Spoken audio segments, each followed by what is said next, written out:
If you're interested in movies, if you're interested in sports business, if you're interested in sports, in baseball, these two guys have you covered. Cinephile is Adnan Virk's movie podcast. Nothing Personal is David Sampson's all-encompassing podcast. I recommend both. I recommend everyone listening here to check those out because they're doing it differently than most people are doing it.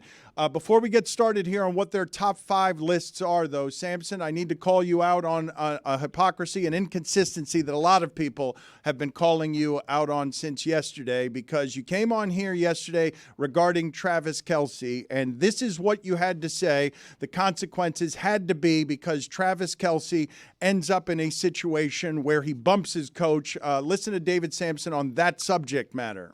And I would have benched him.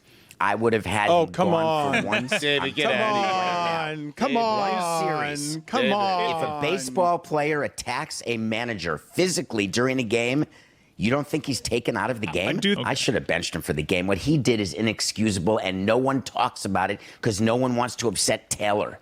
It's a joke. You think that's the reason no one's talking about it, that we're afraid of upsetting Taylor Swift? You're not talking about it because you don't want to be on the unpopular side of any issues like this. No, where you don't realize that there's Dan, a team. you're afraid what of the if big someone issues. in your container attacked you, Dan? What if someone attacked you right now? You're not going to put them in the quote-unquote real penalty box? Give me a break. Stugotz, and I would have. He also called it unacceptable, and he also said no excuse. And this is why, David, you get accused of being a management shill, because here is some sound dug up by others and our video team of you talking about when Bruce Arians slapped one of his players in the back of the head during a game. Don't put your hands on the players. I couldn't disagree with you more. We cannot legislate against coaching that involves some sort of... David, that was not coaching. That was not coaching, David. Don't tell me that what Bruce Arians did... In Bruce Arians' mind, and he thinks it's coaching. I'm with you. I agree with you. But Arians thinks he's coaching. Get out of here. He thinks it is. Okay, but I don't care what he thinks. Right. That's the only thing that you should care about. Intent. Don't touch the players. Like, you can coach them. Don't do it angrily. How about that? I'm sorry, don't do it Dan. angrily. You're right. We're dealing into something that may have something to do with somebody's past, and we're digging deep into psychological territory here. But your reaction to this is so emotional and personal that there's got to be something because you're here. an executive in charge, and it bothers me that you guys think it's okay to manhandle the employees. It bothers me. Oh, that's what Bruce did. You're right. I'm wrong. He manhandled them. You're right. David. That's what that was. He hit him. I may have seen the wrong video. David, I must have seen the wrong video. He hit him in the back of the head, David. Hit him. You stop using, especially on a show that's audio, you're using verbs that people will associate with something that is not actually real. He didn't manhandle. He didn't hit. He didn't abuse. There is serious things that go on with players and with kids. Let's not for a minute say that what Bruce Arians did goes to that level. So, David, should Kelce just have slapped Andy Reid in the back of the head? Wow. Arians, the slap on the helmet in the middle of a football game, if you can't distinguish that from what Kelce physically did to Reid, why didn't you put the video up of both of these circumstances Rights other issues. than just the audio? Rights issues. We got to pay for them. Oh, sorry.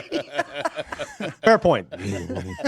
Football is aggressive about that. Basketball That's is the end less. of that. But wait a minute. asked, No, but this is your prism, David, and it's consistent. The angry old man can do what he wants. The angry young man cannot, because one's an employee and the other one's in charge. Yeah, this is not a management player issue for me. This is looking at what you're doing for your entire team. When a player does that is so out of line, the coach and the front office has to do something, even if it's the star first ballot Hall of Famer. Totally distinguishable from what happened with Arians and that slap on the helmet. David, what Arians did, it had more physical contact in it than what Travis did. If you think that that player was in as great physical harm and scared than He what wailed Andy on him Reid on the was, back of the head. He hit him in the back of the head. That. Go show. Oh, you don't have the video. David, Sorry. we just looked at it. Jessica, you're looking He at the video lunges. right now. What did Arians do to the back of that Here, I'll player's come head? do it to Stugotz. He Hold on. lunges forward to and me. smacks the guy in the back of the helmet. Jessica's I like it to see it All done right, to watch. Stugotz. We're going to do a recreation here. Camera people, just come on Stugotz's face. Whoops, bad phrasing. Oh, jeez. What happened there? Here we go. We are All right, going to just- recreate this. We're going to recreate Just this. softer, please. I mean, Not softer. Just stare straight ahead. I think she's embarrassed because of what you just Yes, said. I think she is. She is now physically Something about my dead. face. You ruined it, Dan. I'm sorry. That's what I do. All right, here we go. Are you ready? gentle. And she let up there. Yeah. She didn't go full force. Cody's she didn't right. do it. Arians whacked somebody in the back of the head, and you're okay with it, David, because it's management. Wait, can we show it on Can we show it on Mike's iPad or not? Really. No, we've got a rights issue here. What if that player did the same exact thing to Arians? I believe that player would have been benched if not released, but for being a first ballot Hall of Famer. Adnan, do you have any thoughts here before we get into the top five? No, I'm just I'm outraged. That's all I am. Just the fact that the NFL is not allowing us to show these rights. That's really my main concern. But I can't wait to get to the movies. I'm sure David's list stinks, just like his opinion on Travis Kelce being benched. Boy, that was so additive, Adnan. Thank you for joining the conversation. Number five. What bad is the list opinion. that we're doing? What is the list that we're doing? I thought we were doing this on Valentine's Day, on a day when we could have some sort of love in the air. So Adnan and I wanted to do the top 5 most romantic movies ever. Wow. All right. That's going to be all right. That's going to be an impressive list. Wow. Let's see if we Number 5, Cyrano. Cyrano's a movie starring Pete Dinklage from a couple of years ago. Obviously, the story of Cyrano de Bergerac. And it was a movie that if it didn't put a huge hole in your heart of love, then you have no heart. I preferred Roxanne because that's where Steve Martin had an oversized snout rather than it being a little person as the malady. But I do like Dinklage. He's fine. It's all right. Did you ever see the original with Gerard Depardieu?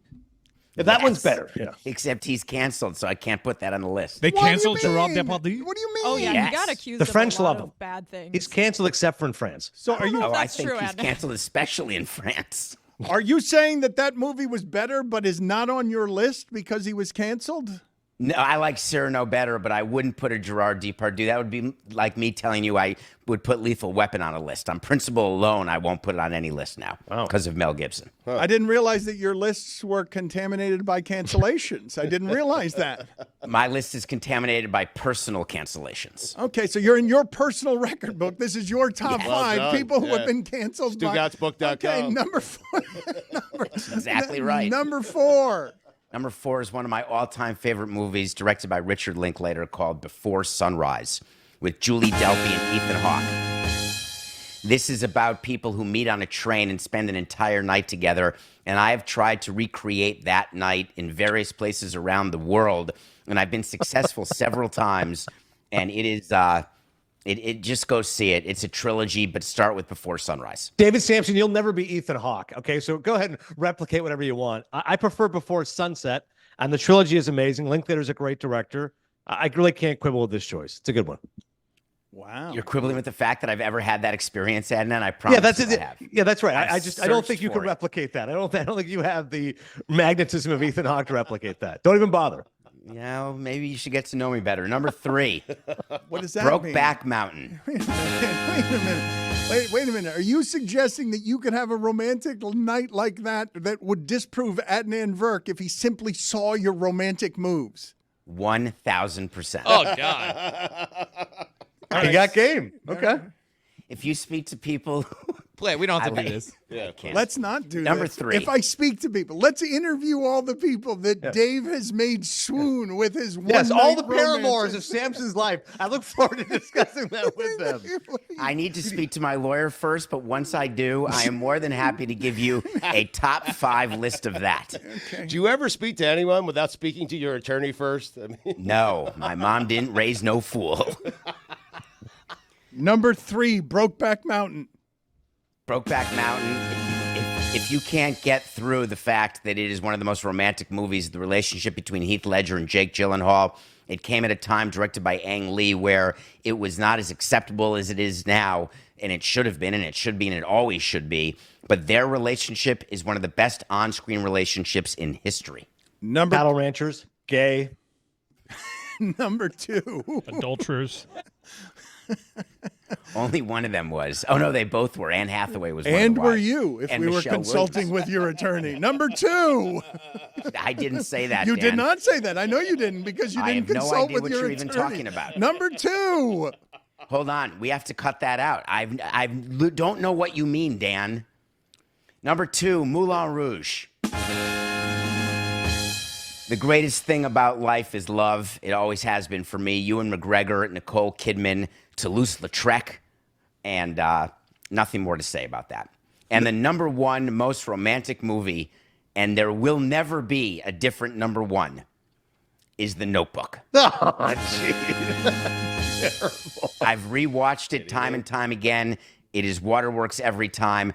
I want to be the relationship that Ryan Gosling and Rachel McAdams had.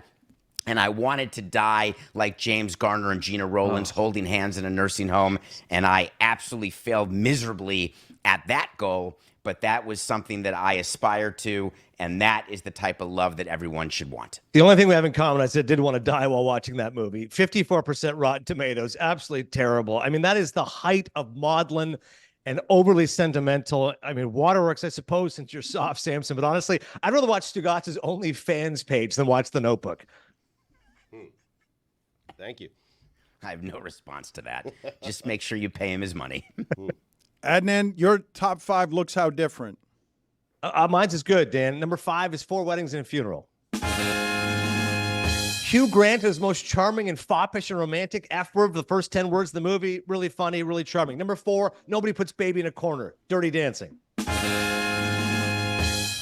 Again, iconic, swooning romance. There's no way Samson doesn't love Dirty Dancing. That's why I know he's staying quiet. Number 3, another one of his favorites, and everyone's favorite, quite frankly, Billy Crystal, Meg Ryan, I'll Have What She's Having, When Harry Met Sally. Katz's Deli. Number 2, Casablanca. We'll always have Paris. Stop it. And number 1, listen, I'm serious about this one. This is the number 1. Seriously, all kidding aside. You can't get a movie better than a guy who's in love with a hooker. Pretty Woman. Oh, not bad. No Rocky, huh? I believe we have lost again, Lucy and Jessica, because you guys insist on choosing movies from 50 and 60 and 70 years ago. My movies are current. Are you telling me that Lucy and Jessica haven't seen all 5 of my movies? No, I don't- haven't seen. I think I've seen one of them. Which one? I've Moulin seen The Rouge. Notebook. Oh, I geez, can't the worst get one past she's seen. Adnan having a movie podcast and not knowing like what Gerard Depardieu's been up to the last 10 years because like it's Listen, pretty it's bad. not that I don't know Go what's Google Jess. it. It's not that I know what it's up to. I separate the art from the artist. Okay, I'm not going to Okay. you condemn him do? like Samson. I'm not like Samson on a pulpit here excoriating everybody for their sins. That's perfectly fine if he's willing to do so. I was just Excoriating. informed. There's a lot of sins. I'm bad dude. How about True Lies? True Lies, Jamie Lee Curtis. Thank you. All I'm saying is that I need the movies to be somewhat fresher because you guys are talking and I'm listening and I like your movies. I like your choices. I like the historical context. I like how thorough you are. And I'm looking at the 20-somethings in our room and they don't have any idea what you're talking about. Cyrano's from 2 years ago. So, listen, by that logic, Samson wins because Cyrano was 2 years ago. I've seen it. I've seen When Harry Met Sally. I like Nice. it. Way to go, Lucy. David, you see Lucy, how great is Doesn't When Harry even Met Sally? I like it a lot. I think it's a cute movie. Yeah, exactly. That's what I'm looking for. One of the romantic moments I had is when I took someone to Katz's Deli to try to sit at the table where it happened. And it just happens to be that it's right. There's a picture of me on the wall of Katz's Deli, and I was not aware of it. And it was right there when we were sitting there. That is the number one look at me, Louie, I could give you. And I got to tell you, it had the opposite effect that I thought it would have. Could have told you that. If you're ever at the Westin Bonaventure in Washington, D.C., head to the elevators and you'll see a plaque that honors the scene in True Lies where Arnold rode that elevator with a horse. Thank you. So, David, you were going for a Cyrano moment at Katz's Deli. You pointed to your picture on the wall. No, the waiter pointed it out to who I was with. And And I demurred. I just said, I didn't know it was there because I'd heard about it, but I'd never seen it. But the whole thing was looked at as a setup. And it was not. It was all over pastrami. Put it on the poll, please, Juju, at Le Batard Show. Are you surprised at all that David Samson's love interest would distrust him and think him in scam over pastrami? At Le Batard Show. Thank you, guys. Thank you. Point Break. Point Break. Made him a terrible cop. Have a good day, everybody. Now, we stumble into a lot of things in this show, but I don't think we've ever done better than Dan in the last segment. Camera people, just come on Stugotz's face. Whoops, bad phrasing. Oh, jeez. I mean, Dan, bravo to you. I mean, we usually, there's what did he mean by that? Oh, that was that was just. Yeah. Mm-hmm. Usually we're like, haha, phrasing. Yeah, it was it lacked some subtlety. And if you weren't watching on video, Jessica was coming in here. I denied us the moment of him, of Stugotz being slapped hard on the back of the phrasing head. again? Yep. Walking in here. Camera people, just come on Stugotz's face. Whoops. You should have used ejaculated. All right, Jason, let's go. No? So Jessica comes in here to slap Stugotz on the side of the head and instead ends up corpse-like on the floor in the dead position. I don't think video caught that because they were too busy coming on Stugotz's face. Was my Bruce Arians all right, though? I tried to not actually hit him very hard. You were fine. You had to hit him hard. I think he was ready to let you have it. Yeah. I don't want to really other way around. smack him that hard. I was bracing myself for something bigger, but it was fun. I sabotaged everything by killing her before it started. I appreciate it. The Bruce Arians thing was clearly worse than what Travis Kelce did. Because the Kelce thing is just like a bump in the heat of a moment. Arians goes out of his way, lunges. Winds up. And it's way worse. I think it would go a long way for David in terms of the general likability things that we run into with him to just say, you got me. Yeah. No, that is good work by you and your team. He's not going to do it. That is a hypocrisy. No. You caught me. Not happening. I just don't think he's capable of looking at it through anything other than his prism on he was management in sports and management has to be in control. It's a plague in sports, and it actually separates management from the generation that is playing sports. The fact that so many of them look at it the way that David does. We have to be in charge, and we have to show people at all times we're in charge. Well, it's presently why the greatest coach of all time is without a job. How about that one? I think we sort of skipped past the fact that the Atlanta Falcons in the last 12 months have said no to the MVP of the league and the best coach ever. Don't need him. I don't even know necessarily if we can make it entirely an age or generation thing because of what we talked about a little bit last week on the show with Kyle Shanahan, videoing his staff when he's not in meetings with them and essentially spying on them while they're in position group meetings. And his explanation, we talked about it on God Bless Football, Stu, with you and Kalen Kaler from The Athletic and Billy. And his explanation is he wants to make sure they're getting everything right and the messaging is all cohesive and everything like that. But from my point of view, I wouldn't want video cameras in every room that I'm in. If I'm working for someone, I'd like to have at least a little bit of Wait, are these cameras on? While video was just coming on Stugotz's face. You told me these were a prop. This is interesting to me, Stugotz. It really is in terms of philosophically where it is we're headed with leadership, especially in our most militaristic sports. Mm-hmm. Bill Belichick is out of work. Jay Glazer has been telling you for months now. The philosophies in football have changed. The coaches realize that they have to keep evolving to reach their young players who are built differently. Tom Brady just said, you guys saw the quotes for the first time. Not even the 10-part documentary on Apple did this. Tom Brady is saying, I wouldn't have played for that style anymore. I learned my power. Not one more year. Not one more year would I have played for Belichick the way that he was doing things. And the way the sport has evolved, Stugotz, Bruce Arians won a championship with Brady, being close to 70 years old, slapping players on the head. Right. And you cannot have the power that Travis Kelce presently has and keep him confined to the cage of he's always got to listen to coach with no missteps. There always has to be authority. The relationship has to be broader than that. It cannot be parent ordering child around anymore. The players have too much power for that. So they're going to bump up against it in heated moments, and it's going to result in, a lot of times, Either management like Kraft supports the Belichick Patriot way, or football grows out of it because today's players, Stugotz, realizes Patrick Mahomes knows, do you realize that when I go to the camera and say it's not okay anymore for the black player to be held down, Roger Goodell's going to immediately apologize for all things Kaepernick related because that's what happens when the employees have power. Brady said that, though, Dan, about Belichick after winning 6 Super Bowls with Belichick. A lot easier to say. If you're an organization that hasn't won in a long time and you feel like you're on the verge of winning and you don't want Bill Belichick because he's going to work you too hard, please. I don't want to hear from you. I really don't. Okay, but he's being paid $375 million by Fox, more than Mahomes will make for playing the games because people do want to hear from him, and that's what he's going to say. Now that he's free from the military prison system that he's played in that produced some winning, but then he left, and it wasn't like that, and he won also not playing that way. It's not the only way to win, Stugotz. But I understand. No, it's not. For sure, it's not. But I understand saying that after absorbing Bill Belichick for as long as Tom Brady did. If you're Justin Herbert, you don't want Bill Belichick, I don't want Justin Herbert. How about that? My point is that Brady went elsewhere and won. And the next generation that arrives behind Brady. For players coach Bruce Arians.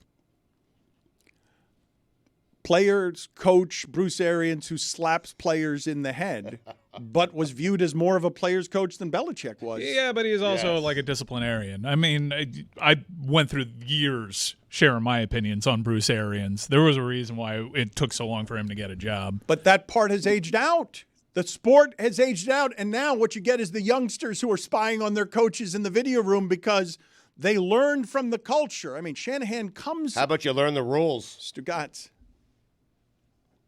It never gets old. It's never going to get old.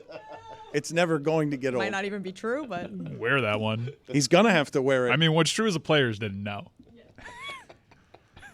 Kyle Shanahan descends from someone like Belichick and Arians, and learned how to do it a different way. And so he will connect with his players differently while surveilling his coaches in their meeting rooms, because it's not like you're going to lose all of this paranoia and all of this crazy. They're just going to adapt to handle it better as the employees become more unruly because they have actual power in a sport that doesn't allow them to have power because they're disposable and it's salary capped, and it makes it very hard for a player, especially Stugotz, a tight end like Kelce, to have the power to bump a coach and survive it, to bump a coach and go on the #1 podcast in America and say, ha, ha, ha, me and my drunk brother, I bumped the coach, ha, ha, ha. He's also never really been like that. Travis Kelce's been intense, but not in that fashion. And I wonder what's happening there. And what I landed on was it was just a much tougher year. Everything that for Travis. Yeah, well, for everybody on that Kansas City offense. Like, it's the first real frustration, legitimate frustration that played out on the field. Because, look, man, they got lit up by Aiden O'Connell, didn't have a passing yard in the second half. Do you guys at all find this generational? Because Jessica's saying it's not generational, but it feels to me like Belichick 70, and he's dealing with the players who won the Super Bowl for the Chiefs are in their 20s. I mean, Kelce too, but the defensive players who won the Super Bowl for the Chiefs. I think that's unfair, though, because the oldest coach in the league was Pete Carroll, and he didn't have the same reputation. There's a lot going on with Belichick, military background and whatnot. Sure. But Carroll came from Parcells. But Carroll was always viewed as super different from the Parcells. Is players coach. Yeah, it's the gum. But it's the generational point that you're making. It's 5? It's approach. I mean, Andy Reid is 65 years old. He has a different style than Bill Belichick, for certain. And he allows players to do that to him. He's good with it. Was an older guy, but was always viewed as a player's coach guy. I love that Andy Reid was looking out for Travis Kelce. It speaks to their relationship, saying, hey, there's a lot of cameras on me all the time. It's the Super Bowl. What are you doing? Stop doing it. I just find most interesting in the employee-employer relationship that the employer is being forced to be more human about the frailties of the employee. Like, it's best to cover it the way Andy Reid does, to do it with love, but you better have a real relationship. It's not going to make you survive the Seattle organization if you're Pete Carroll. He had real relationships with them, and he's now run out of that building. He had real relationships. For a 36-year-old coach. Right, but Andy Reid is winning. I mean, every year. What I'm telling you is, yes, Andy Reid is winning. So was Belichick. And now he can't get a job. Because you better be able to deal with Kelce's power. But he went 3 years without winning. Yeah, the winning stopped. Yeah. That's what it needs. Yes, the winning has to be there. This is Comedy Central right here. He is joining us from the road. Look at him, from his hotel room. Joining us from on tour, I think, in Oklahoma City. He's got shows coming up in Irvine, California, Salt Lake City, Boston. What a great shirt. Captain Clutch. Yes, he wants to talk about the Knicks. He's auditioning to become our Knicks correspondent, Stugotz, because all the comedians, this is the best Knicks season we've seen in 25 years. Yeah. Jesus wants to be our Knicks correspondent. Mero wants to be our Knicks correspondent. He's got a Netflix special coming, or it's out now, same time tomorrow, and Sam Morril is with us now to talk Knicks basketball and other things. Our timing is bad, though, Sam, because this is the worst stretch the Knicks have gone through this season. They've lost 4 in a row. Everyone's hurt. We're depleted by injuries, and it's a tough time because we just got to get healthy. We're so deep all of a sudden. The Quickly trade made us a little thin, but we got OG. Then he gets hurt. Burks and Bohan, I think that's going to help a lot once we're all healthy. But we don't have a big man. We don't have Hardenstein, Mitchell. Sims is in and out. Him getting COVID. I'm like, are you kidding me? COVID? So it's been tough, but and the refs, Ed Malloy's team stole a game from us the other night, and just despicable. Should never be allowed to ref a Knicks game again. I mean, I don't want to say the words Guantanamo Bay, but they come to mind. Whoa, torture is what you're. I want to play for you our famous Ed Malloy sound. This is him. This is how you felt the other night against Houston. Here's Ed Malloy ruining a Timberwolves game. Down by 2, 198 inbound to Love on the left side with one dribble, goes up for the shot. It's blocked by Marion. The ball comes into the arms of Dalibert. The horn sounds and the ball game is over. The Timberwolves are screaming for a foul. There was none called. Rubio off to Love. Oh, that's a foul! That is unbelievable. The referees are booed as they go off the floor. Brutal! David Guthrie is right there. He didn't have the guts to call it. Also, Ed Malloy! That's how you felt the other night against the Rockets. We hate him. He cost us. I believe it was his team that cost us the home opener against the Celtics. So, Ed Malloy! Criminal. He's a criminal. We despise him. We'll remind him of this whenever we see him. His team. The fact that they can't just. I want a 5-minute overtime. You come to the Garden. We'll come to Houston. We want 5 minutes. But the fact that we had all the momentum and they just stole that from us, just despicable. Adam Silver, do the right thing. And boy, did that take me back. Sam Dallenberg, also an ex-Knick right there. But yeah, man, just not right. Especially when, okay, if we're going to lose this game, then let us rest Brunson and DiVincenzo, who've been playing 92 minutes a night. Tibbs is killing our guys because we're thin right now, so it's not right. Right. That's what Thibodeau does. That's all Tibbs does. What are you talking about? Kills his team. He's going to run you all into the ground. You too are going to feel like you've played 82 regular season games before Thibodeau is done with you. It's true. I tore my Achilles watching, but no. I mean, look. I don't think it's going to be quite as bad once we have a legit 8-9 guy rotation for the playoffs, because we are all of a sudden kind of deep. The Bogdanovich off the bench move is man, what I hate to lose Grimes, but I think it's a nice move. Precious is looking great, by the way. OG, when he's healthy, is a game changer. I'm I will put us against the Celtics, dude. I will do it. Mike Ryan, are you hearing him? He's filled with Knicks hope. He's putting them against the Celtics. I'm not saying we're going to win, right, but I say we can give him a good fight. Well, that's nice of you. You'll put him against them. No, I had PTSD when he said Precious, because it's Precious Achua, who was a part of the Goran Dragic trade to Toronto that got us Kyle Lowry, who I hate with a passion. Yeah, but he's playing great. I think what you're saying is you'll take on the Celtics with OG, though, right? Oh, we need OG because I think OG can make Tatum's life pretty bad. And, we're deep. I mean, we don't have like 6 of our 8 rotation players. What do you expect? We don't have Randall. We don't have Mitchell. We don't have Hardenstein. We don't have OG, who is like turned into a legit, like he's a legit DPOY candidate the way he's playing if he's healthy.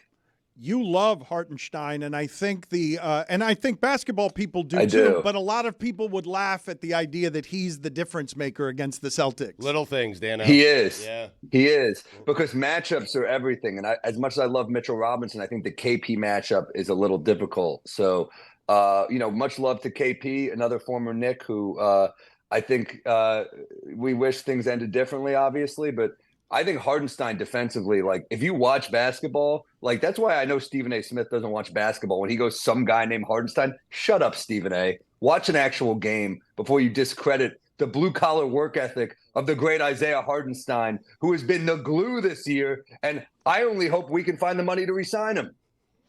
You really don't like Stephen A. Smith's Knicks analysis, do you? He's a curse to the franchise. Stop rooting for us. I don't want you on our side. Anytime he calls a game, we lose. Go away. I like that you called out Stephen A. when Dan was like, Hartenstein, some guy named Hartenstein. That pissed me off. That really pissed me Well, off. take out LeBatard, man. No, but I prefaced it by saying I know how much he loves Hartenstein, and I know that I love him. America is laughing at the idea that would be the difference against the Celtics. I'm not even sure that you would dispute that would be America's appraisal, not necessarily basketball people's appraisal. Well, maybe America's got to get on the Hardenstein page like I am, because this guy's doing all the dirty work. I love this guy. Tibbs reinvented his game. He was like a stretch 5 on the Clippers. He comes here, he becomes like a badass. I'm just worried. He's sitting out now with like a sore Achilles, and I'm like, what the hell is that? I don't know what a sore Achilles is. That scares the hell out of me. So rest till you're 100. Let's play this sound to agitate Sam Morril. I respectfully disagree.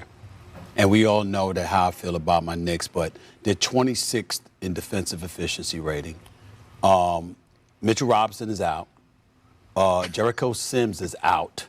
So I got to deal with some dude named Hartenstein. Who's been playing with effort. Stephen A. He never shortchanges you with effort. I'm not trying to be disrespectful. Yeah, you are disrespectful. Some guy. This dude's an NBA player. So I have to listen to some guy named Stephen A. Smith who doesn't know what he's talking about. And how could ESPN get any worse? Like, I'm just like, dude, replace him with like RJ or JJ or someone who knows what they're talking about. And thank God for Kendrick Perkins, who's becoming, a surprising ally to Knicks Twitter and Knicks fan base. I never thought I'd find the day where I love Kendrick Perkins, but this guy finally gives us props. No, TNT, I love those guys, but they won't give the Knicks props. They won't give Jalen Brunson props. Like, I don't know what Kenny Smith has against New York, being a New York guy, but like, get over it, dude. We're here. No one wants us in the playoffs. We just got to get healthy. Brutal! Who are the sports analysts that make you angriest? Stephen A's up there. I like most. I mean, look, I don't watch enough to like. I watch Breen and Walt Frazier, so I have the 2 best in the game calling for my Knicks.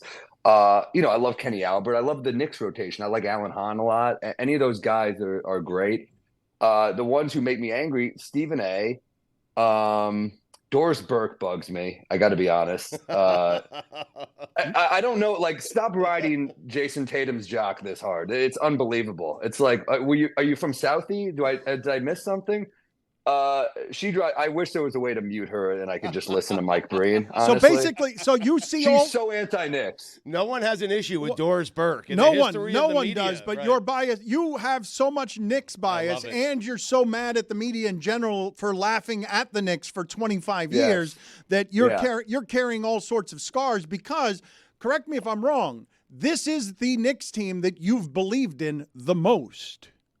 Yeah, and exactly. And look, the 4-seed Randall year was a pleasant surprise. I always believe, so that is a sickness, and and it can be a curse, but it also keeps me positive about the Knicks. And I love that team with Randall. I mean, how far are you really going to go with it? Wasn't a great offensive team, but man, they played good D, and that kind of rebuilt their identity to what it is today. And if we're healthy, do you really want to play against Mitchell Robinson, Hardenstein, that combo? Yes. OG Anunoby? Yes, in like the worst possible way.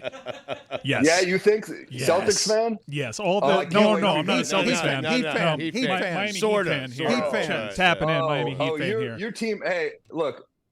All due respect to the Miami Heat, you guys are washed. Oh, Jimmy's incredible. Yeah. Jimmy's an incredible player. Bam's an incredible player. Yeah. Duncan Robinson's actually my buddy, and I was at one of the games against the Heat. Yeah, you can high five him when he eliminates you in 5. But you'll shoot confetti off of that one win. All this to lose a Jaime one Jaquez. win. We were 2 wins against you guys injured. We're gonna cook you guys this year. Okay. We should have won. We should have won that series. You're right. You're cute. Thank you. By the way, on the headboard, You're cute. Are those straps?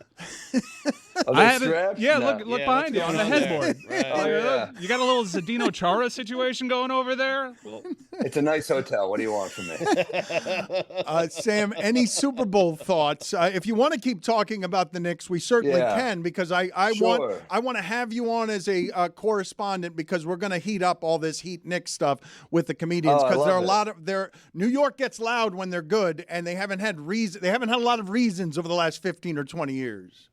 Yeah. No, look, we all saw that Knicks viral Twitter thing when we beat the Celtics, the Hot Fournier game from a couple years ago. I was at that game. That was magical, but it's tough when that's all you have to cheer about. But hey, we'll get behind anything. We're a fired up fan base. So yeah, I have thoughts on the Super Bowl. Look, I wanted the Niners to win just because I thought the Purdy story was kind of cool, but the Chiefs are incredible. Mahomes is unbelievable. The Kelce push was a little. I mean, you're not supposed to push a geriatric, in my opinion. I don't think that's very classy to push a guy who's overweight and old. You don't do. And when you're a superhero athlete, it's kind of. But Sam, if Andy Reid had fallen down and had difficulty getting up, it'd be a much bigger controversy. It'd be a Life Alert commercial. Are you kidding me? It was terrible. He's right. Yeah, I mean, no, it was a bad move. I also crack up at the people who are like obsessed with the Travis Kelce, Taylor Swift, that them together are some sort of, spy for Joe Biden to get him elected. To those people, I say, well, then maybe you need to orchestrate your own Republican spies to battle them with your celebrities. Maybe get Kanye to date Caitlyn Jenner. They could team up. Something like that. I don't know. But it's an absurd. It's insane. Like they're both famous people. She's a beautiful, famous pop star, and he's a handsome football player. Like, what do you expect? Same time tomorrow is the Netflix special. You should check it out because he's one of the funniest men doing it. You can get tickets for Irvine, Salt Lake City, Boston at sammorril.com. Anything else we need to promo for you? We appreciate your time, and we're going to wear you out as Knicks correspondent. Going to be a hit in Boston. Yes. Boston, they know what's up. They know I love the Knicks. But look, Boston, I'm taping there for a reason. It's some of the best comedy crowds in the country. So I love the Wilbur. So I'm taping my next special for Amazon there. So that's going to be a fun couple nights. Love Boston people. Don't like their sports teams. How many shirts like that do you have? How much Knicks paraphernalia do you have? Too much. Yeah. Too much, dude. It's not good. It's not healthy how much of I have. But you can even see it, the Brunson face. Yeah, that's right. Yeah. Does Jalen. Does your significant other or other loved ones mock how much you love the Knicks and how much teenage gear you have that you're an overgrown adolescent wearing so much Knicks stuff? I mean, would you mock a John Starks jersey from when I was 11 years old? I don't think so. I think it's pretty cool, actually, Dan. Thanks for asking. But you have a. I think my Knicks merch is pretty cool. The last time we weren't cool. You have a 27-year-old T-shirt in your collection? I have so much old Knicks stuff. Yeah, I kept all of it, man. I got old Starks. I got, I gave away my Larry Johnson jersey to a friend. I shouldn't have done it. I'm too generous. What else? I have a ton of. My brother's got Ewing, the old Ewing. We shared a Mason. R.I.P. the great Anthony Mason, and then I got a Sprewell. So Randall was my first Knicks jersey in 20 years, I think, because Makes sense. there wasn't a guy I wanted to get behind, but that 4-seed year was pretty unique. And I mean, I don't really wear jerseys. It was more just like I just got to support the team, you know? Do you know how much it's going to hurt when the Heat eliminate you and you're wearing a Randall jersey? I just told you I don't really wear jerseys, so already your prediction doesn't make any sense. Well, yeah, but you said you said you had a rant. You said you had but something he doesn't Randall wear it, related. yeah. I don't wear it. I wear cool graphic tees made by this guy. I think Bacher Back Pages. That's who makes these. He's great. He makes crazy cool ones. I got a Villanova good Villas. It's like Goodfellas, but Good Villas. It's got the Villanova guys Stugotz, on it. If the Knicks are a 3 seed, you tell me that this guy's not going to figure out how to wear Randall gear, and it's going to hurt extra when they lose in the second round. It's going to hurt because it hurts because we're never good. But he just said he doesn't wear the jersey. He just buys the jersey. That's it. I believe that New York's about to get very loud because they believe in this team and they don't learn anything about their past. How dangerous it is to believe in this team. You know, the Cubs had a drought too, and that ended. So I think droughts end. And I think this team, something about Brunson just makes me believe, man. We got a tough, gritty team. Throw Josh Hart, OG Anunoby, Mitchell Robinson. We got some physical guys for the playoffs. And I'm feeling good. I'm feeling pretty good about this team. Are we going to win it all this year? Who knows? It took the Cubs 108 years. You got about 50 more years to wait. I'm very healthy. I had an egg white omelet today. I could wait. I could wait forever. I'll be there whenever it happens. Sam, good talking to you. Good seeing you again. Good talking to you guys. Go, Edmund!